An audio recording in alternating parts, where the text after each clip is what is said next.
மாநில சுயாட்சி தொடர்பாக திமுக அரசு எப்பெல்லாம் பிரச்சனை வருதோ அப்ப பேசிட்டு இருக்காங்க. அதனால முழுக்க முழுக்க அவருடைய அமைச்சர்கள் மீதான குற்றச்சாட்டுகள் அதிலிருந்து திசை திருப்பதற்காக இதை கொண்டு வரக்கூடிய இந்த உத்தி தான் இந்த சுயாட்சி அப்படிங்கிறது. மாநில அரசினுடைய அதிகாரம் என்பது அரசியலமைப்பு சட்டத்தின் கீழாக இருப்பது. அதுல யாரும் கை வைக்க முடியாது. மாநில அரசுடைய உரிமைகளை பறிக்கிறதா இருக்குது. அதனாலதான் மாநில சுயாட்சி வேணும்னு நாங்க கேட்கிறோம் அப்படின்றது. அதனாலதான் சொல்றேன், அரசியலமைப்பு சட்டத்தை உருவாக்கிய டாக்டர் அம்பேத்கர் அவர்கள் தெளிவாக மாநில அரசுக்கு இந்த அதிகாரம் இருக்குன்னு சொல்றாரு. அந்த அதிகாரம் செயல்படக்கூடிய அதிகாரம்.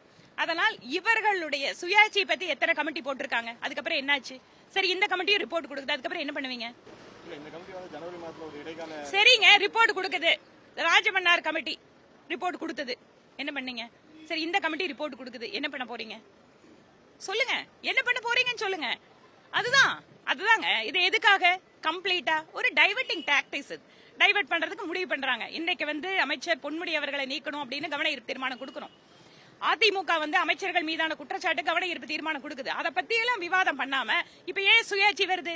எப்பவெல்லாம் திமுக மக்களுடைய கோபத்தை சம்பாதிக்கிறதோ அப்பெல்லாம் திடீர்னு அவங்களுக்கு சுயாட்சி ஞாபகம் வந்துடும். தொடர்ந்து அதிமுக உறுப்பினர்கள் என்ன சொல்றாங்கன்னா, நாங்க ஏதோ ஒரு பிரச்சனையை கொடுக்கும்போது சபாநாயகர் எங்களுக்கு பேசுறதுக்கு நேரம் கொடுக்க மாட்டாரு அப்படின்ற மாதிரி சொல்றாங்க. இதை நாங்களும் சொல்றோம். நாங்க சொன்னாலும் கேட்க மாட்டேங்கிறாரு.